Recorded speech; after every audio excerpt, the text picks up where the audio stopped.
Welcome back to my channel S কিচেনের পক্ষ থেকে আমি শেফালি নিয়ে এসেছি আপনাদের জন্য আরও একটি নতুন রেসিপি, কাঁচা আমের টক মিষ্টি আচার।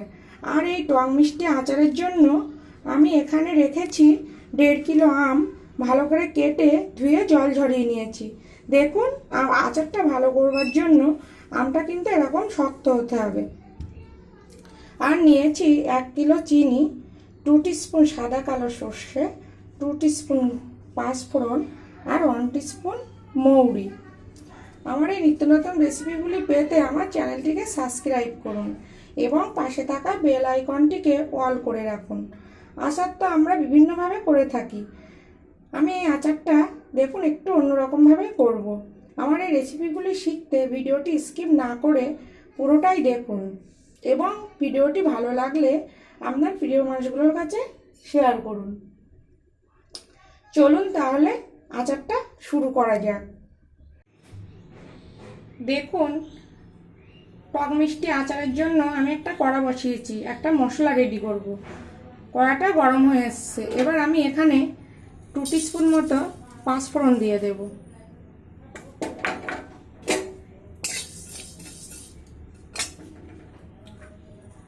আর দেব 1 টিস্পুন মৌরি।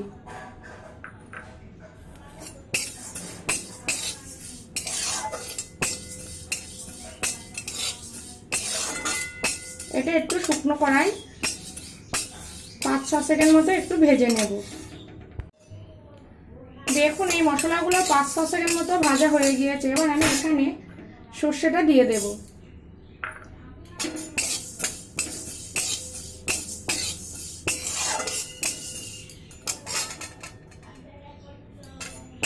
আরো 5-6 সেকেন্ড মতো নাড়তে থাকবো। দেখুন, মশলাটা কিন্তু ভাজা হয়ে এসছে। আর আমি কিন্তু মশলাটা একদম লো ফ্লেমে ভাজছি। আর মশলাটা যদি বেশি ভাজা হয়ে যায় তাহলে কিন্তু আচারটা তেতো হয়ে যাবে। এটা লক্ষ্য রাখতে হবে যেন মশলাটা বেশি ভাজা না হয়। এবার দুটো একটা সর্ষে ফুটছে। এবার আমি এটা নামিয়ে ঠান্ডা হতে দেব।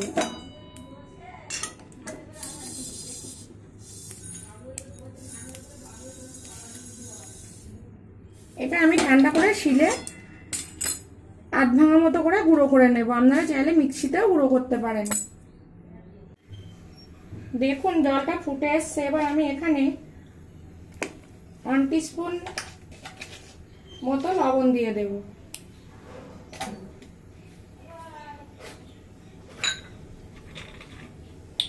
আর দেব 2 টিস্পুন মতো ভিনিগার দিয়ে আমটা একটু ভাবিয়ে নেব। এইভাবে আচার করলে কি সারা বছর ভালো থাকে, একটু নষ্ট হয় না। অল্প একটু ভাবিয়ে নেব আমগুলো। দেখুন, আমটা একটা বলক উঠেছে। এবার আমি জলটা সেকে তুলে নেব।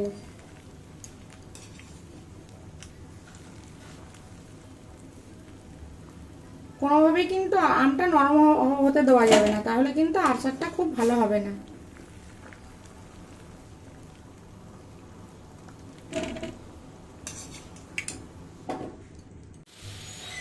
দেখুন, এখানে আমি 1 কাপ মতো জল দিয়েছি। জলটা ফুটে এসছে। এবার আমি যে চিনিটা রেখেছিলাম চিনিটা দিয়ে দেব। আমি এখানে চিনি ব্যবহার করছি, আপনারা চাইলে গুড় দিয়েও এই আচারটা করতে পারেন। চিনিটা গলতে দেব।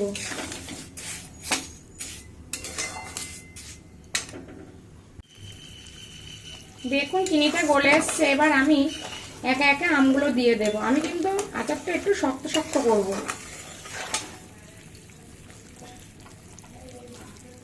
আমগুলো সব একইভাবে দিয়ে দেব।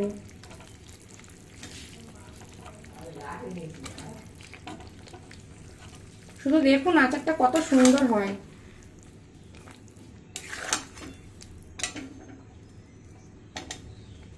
এবার আমি ফুটতে দেব।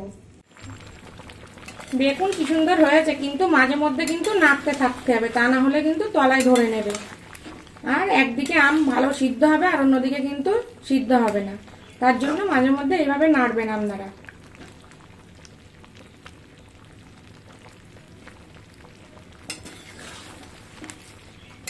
আমের টক মিষ্টি আচার যদি এইভাবে করা যায় খেতে তো খুব ভালো লাগে। আর আমি যে ওই ভিনিগারটা দিয়েছি আমটা সিদ্ধ করার ভাবানোর সময়, এইভাবে যদি ভিনিগারটা দিয়ে করা যায় আমটা আচারটা বহুত দিন ভালো থাকে।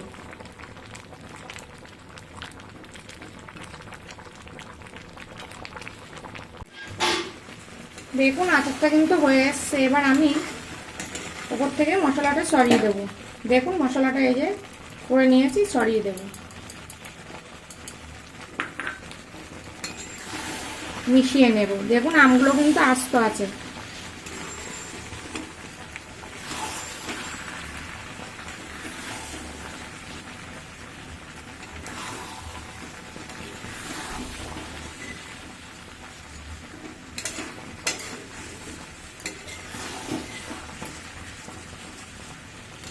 আমের টক মিষ্টি আচার রেডি। আপনারাও এইভাবে বাড়িতে বানিয়ে খেয়ে দেখুন কেমন হয়েছে এবং কমেন্টস করে জানাবেন। এটা কিন্তু ঠান্ডা হলে আরও একদম জমে শুকনো শুকনো হয়ে আসবে। দেখুন আমগুলো একদম পুরো আস্ত আছে। এবার গ্যাসটা বন্ধ করে দেবেন।